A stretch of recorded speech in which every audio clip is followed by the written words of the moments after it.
Jesus! It's a miracle! I can walk, Martha.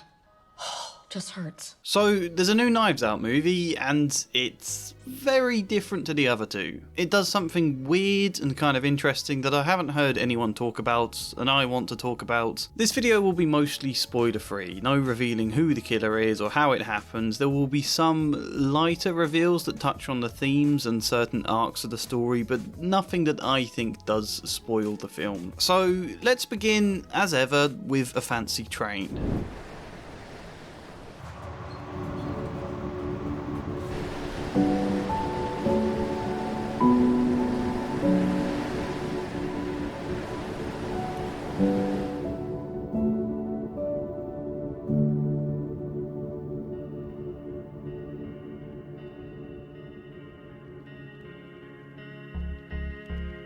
The cinematography for this movie is beautiful, the use of natural sunlight is beautiful, easily the best looking of the three movies, but also aesthetically not altogether that interesting to me. Maybe this is just being British and having grown up with Poirot, Miss Marple, Midsummer Murders, Morse, a lot of other detective shows starting with the letter M apparently, but a murder in a local church where all the congregation are the suspects doesn't strike me as anything special in itself. Similarly, this movie presents us with death happening in a way that should be impossible, which is clearly paying tribute to a lot of classic stories, but again just feels like every episode of Jonathan Creek to me. What is special with Wake Up Dead Man, a Knives Out story, is the film uses both of these ideas to do something really fresh. Rian Johnson loves to subvert ideas, and in the past it has sometimes felt like subverting for the sake of a twist, for the sake of subversion, patting himself on the back for catching us by surprise, but this time I think it's actually very meaningful.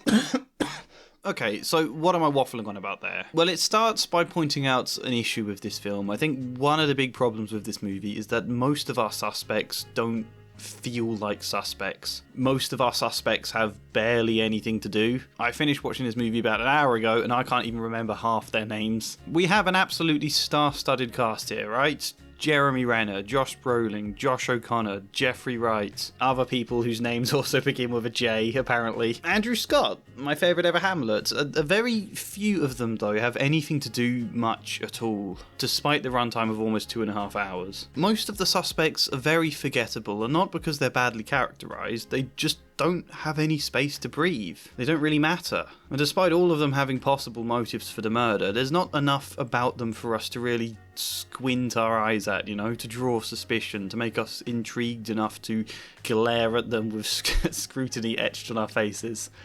Even how they're introduced. This film kicks off with Josh O'Connor as our narrator, Father Judge Duplessis, a priest who has moved to assist Monsignor Wicks, played by Josh Brolin, and we get a stretch of the movie mostly about him and Monsignor Wicks, with a little bit of Martha who handles the admin of the church, and Samson who tends the grounds. Not even Benoit Blanc, till about 40 minutes in, I don't think. A tiny cast for the first section of the movie, and then only as we're building up to the murder does our narrator stop and go, oh yeah, I should probably introduce you to all the congregation. The core group of regulars all had their reasons, and these will be our suspects, so I should introduce them. And even then they are introduced as a means to draw a contrast between how Father Judd practices as a priest and how Monsignor Wicks does. Introduced for that rather than as suspects, really. We're not told any of their motives at all yet. They're introduced as a point of conflict between Judd and Wicks to help exacerbate the rivalry between them. And then the murder happens, and then Benoit Blanc arrives, and then we spend the next 40 minutes exploring how the crime occurred, what the physical pieces of evidence are, what the engineering of this crime was, before only after 70 minutes of the runtime in now do we really start to look at the suspects and actually consider their motives, which is quite late on. I think as a result of this structure, the ensemble here doesn't feel anywhere near as vibrant, as compelling as the ensembles did in the first two movies. And that is kind of a problem. Despite being very well written and most of the early scenes being very enjoyable, it does make it feel like a very slow start. And when it does finally kick off here, a lot of these suspects still never get the space they need to shine. And yet, what is this film about? Because I think that's where it all flips on its head. The sci-fi writer Lee Ross. You probably know at least some of his books. The Crescent Limbo series, Ice Pick of Time. The World Anvil! Yep, they are sponsoring this video. World Anvil is an online tool for game masters, for writers, for tabletop RPG players and world builders.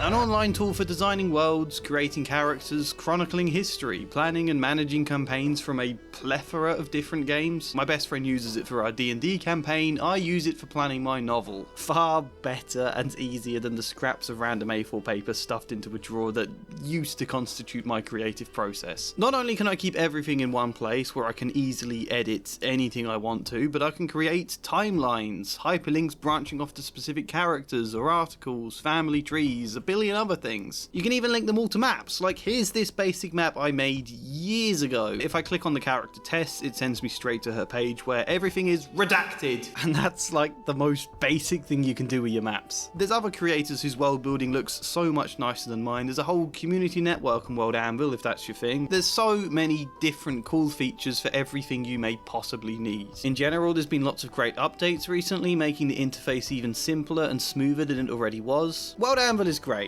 I am genuinely passionate, I hope you can hear that, and if you desire, if you crave, if you call to the heavens for a 51% discount, then use the code TREE, or click the link in the description or the pinned comment, and if you just want to try out the free version, then go for it. There's no time limit, test it out for as long as you want. World Anvil.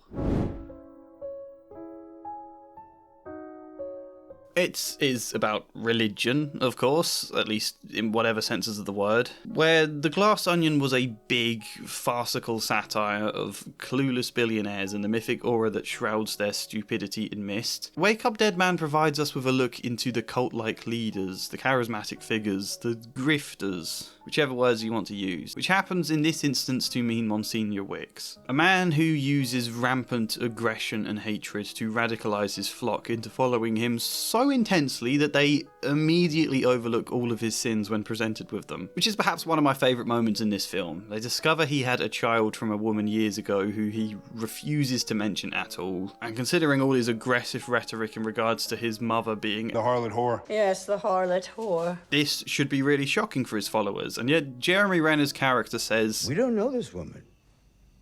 We do not know. Right, how she...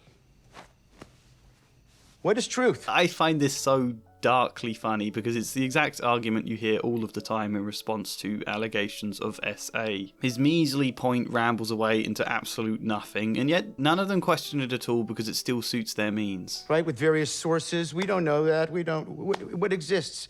Does any of this exist? I also like Andrew Scott's reaction here just before this one as well. I think we're all, as Christians, very shaken up by what you just said. But we're fighting an existential war here, where the end justifies the means. How is leaving an unknown mother with a child an important part of your religious war? Absolutely no idea. They refuse to condemn their leader no matter what he's done, no matter what mental gymnastics are required to get around it, because it's not truly for virtue or morality or even the sense of happiness and a better life that they actually follow Monsignor Wicks. That's got barely anything to do with it. They follow him because they want certainty. Regardless of the truth, so long as he carries with him the illusion of certainty, they will follow him with unquestionable loyalty. Whether or not he himself would happily discard them at the drop of a hat, no matter how little he actually cares for them at all, or even perhaps for God. In fact, our whole introduction to Monsignor Wicks is just him outright lying to try and mess with Father Judd. On the one hand, this movie is a scathing satire of how religion can be co-opted for this kind of blind devotion to a leader, and how that can leak into politics and the world at large in ways we know are very relevant to our world today. But on the other hand, we have Father Judd, who is just a wonderful priest, and helps to anchor this film with an idea that's more nuanced and profound than just a direct satire. When I love this following quite so much. Benoit Blanc criticises the church as false storytelling dressed up in the idea of something greater, and Father Judd listens to all of that without any judgment, and admits he's half true. You're right. It's storytelling. It's neo-Gothic 19th century. Has more in common with Disneyland than Notre Dame and the rites and rituals. I guess the question is, do these stories convince us of a lie? Or do they resonate with something deep inside us that's profoundly true? That we can't express any other way except storytelling. On the one hand, we've got a scathing satire. On the other hand, this movie is a warm and heartfelt ode to the power of religion and spirituality and faith and community support. We have Monsignor Wicks standing high on his pulpit, screaming at his flock, deliberately targeting someone every week to attack and to try and force them to walk out on a sermon, because the more defined a sense of enemy he can give the rest of his people, the more they feel part of an in-group, the more loyal, the more convinced of some vague purpose. For him, the world is a wolf that you have to fight back, eradicates the darkness of sinners and non-believers, and treats all others as an enemy. But not Father Judd. A priest is a shepherd. The world is a wolf.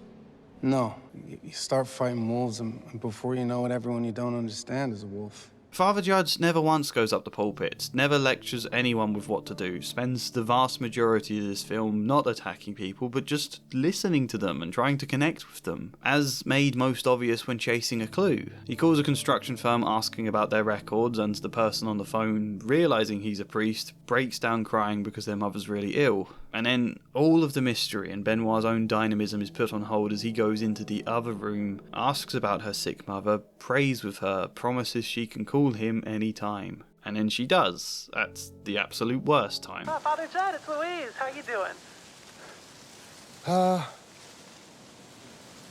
Yeah, hi, Louise. Faith, religion, truth for Father Judd is not about giving people certainty. Going, this is how you should live your life. Do this, don't do that. Here is your war. This is your clear enemy. This is how you fight them. This is the answer to the gaping hole in your life. For Judds, it starts with the reverse. Uncertainty, doubt, meeting people in the darkness of themselves and just listening, connecting to who they are rather than who you say they should be. And it's then, out of this, I realised something really interesting about our ensemble of suspects here, which is where we can finally start knitting all of this into a concise point. Not to sound like, well, a YouTuber, but if you like my videos, consider liking the video, subscribing, or joining me on Patreon, even if it's as a free member. YouTube is terrible at recommending my videos, even to the people who most want to watch them, but I promote and share all the videos I release free on YouTube, on my Patreon for everybody to see, whether you pledge any money or not. If you wanted some of the special benefits, like the bonus content or getting to join the Discord server, consider a paid membership, but otherwise, join for free just to be notified about the new videos I release. We're not supposed to treat our ensemble of suspects as people to scrutinise and target and go after. That's what Monsignor Wicks does. That's even what Benoit does at the beginning of this film. They don't feel like suspects in this movie because we're not meant to see them like that. We're meant to see them as people who are lost and hurt and have been taken advantage of by their leader. They're not suspects, they're victims. Okay, we do still have a suspect for murder, obviously, so maybe my whole point here falls apart, but I don't think so. Especially when you discover who the murderer was and why it happened, which I'm obviously not going to say. The whole film flips the idea of hunting down a killer, chasing a killer, flips that on its head. Especially when Father Judd in a previous life admits that he killed a man in the boxing ring. And he tells us Christ didn't fix or transform him for this sin. There's no hiding from that. There's no solving it. He didn't transform me. He sustains me every day. God didn't hide me or fix me. He loves me when I'm guilty. That's what I should be doing for these people, not this whodunit game. Wrapped up in this game of whodunit is the question of how do you actually heal the world? And the answer it provides is not by eradicating those you consider to be the enemy, the problem. The answer we're given is the total reverse of that. Love. And not just a pithy idea of love where you cover over everyone's faults and their darkness. No, with total honesty about their actions. But helping them to put down their boxing gloves, open their arms, and admit what they've done. Confessing both to God and to the crime itself. Give them the space and the acceptance to turn themselves in, and maybe out of remorse, they can discover not that they've just been absolved and that's it all sorted, but that there's a deeper world to connect to when you follow a very different path to one of anger. At the end of this movie, Benoit Blanc stands on the pulpit to deliver his own righteous, aggressive sermon, his own flurry of blows, targeting the killer with all of his logic, yet he changes his mind. He climbs down from the pulpit and says nothing of what he knows. He allows instead for the killer to turn themselves in. It's kind of beautiful. I don't think the idea lines up perfectly in this movie, but still it's a clever idea, subverting the very format of catching a killer to explore the theme of grace, which is a very deliberate choice of word for those of you who've seen the movie. So in a sense, I think what makes this movie feel weakest is also what's most interesting about it at the same time, and that's very weird and makes me feel very unsure what it is I feel about this movie. But I have one final point to make. I said the reason they follow Monsignor Wicks is because he offers certainty, or the illusion of certainty. He stands up, and it doesn't matter if he's lying, or what his motives are, if he's a hypocrite, or if he has no idea what he's really talking about. If Wicks speaks with enough conviction and says clearly, this is what's wrong, this is what's right, this is what you do, that message feels comforting. It relieves you of that inner doubt of what the hell I do in my life. And I know this as a therapist. The amount of sessions where people just want me to explain away everything. Please just tell me what's wrong with me and how I can fix it. And I wish it were that simple. Like you can just rationally be told something and then a bit of self-knowledge resolves all of your turmoil.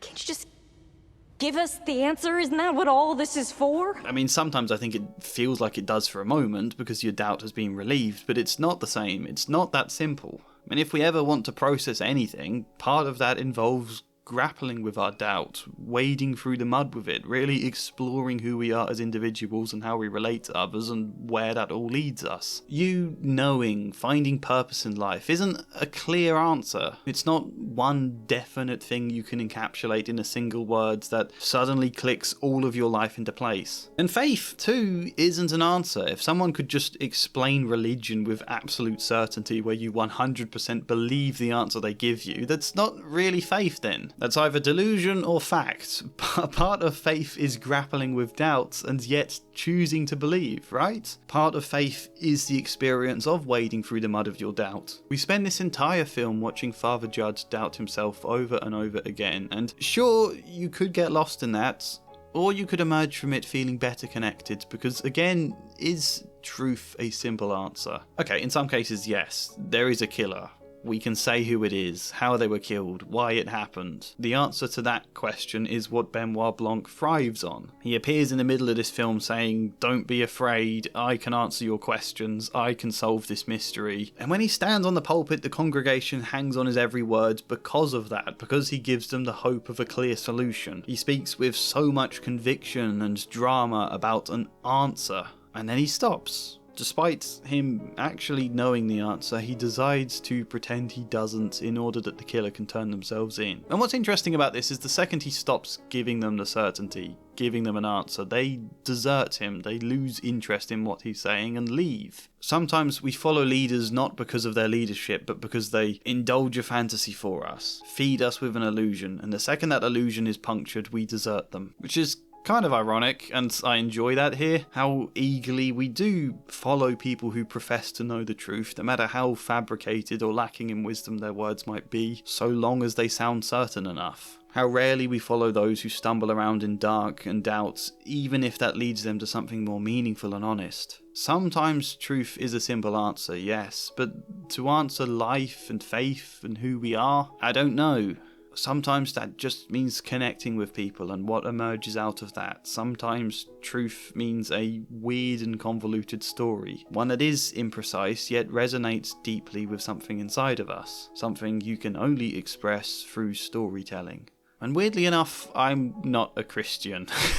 But what can I say? The ideas of this film hit me. I don't think it's as compelling as the other films. I think the farcical satire that made Glass Onion so fun is very restrained here. It only creeps up in moments, which then leaves a lot of these characters in a indecisive space between being cartoonish satire or being fleshed out real characters. And I think the indecision of them makes them weaker than them being one or the other. The suspects, again, aren't half as intriguing. It's a slow begin to the film. It's a bit silly in ways I think you have to expect of a big murder mystery, and not all of these thematic ideas are perfectly executed, but I had a great time with this. It made me deviate from what was supposed to be a straight up review into talking a surprising amount about faith and certainty, so I think I highly recommend giving it a watch. Like the video if you liked it, comment your thoughts. I do of course suggest subscribing here and to my Patreon, even as a free member, because it will alert you to all my new videos, or as a paid member if you fancy joining the Discord and getting other special benefits, but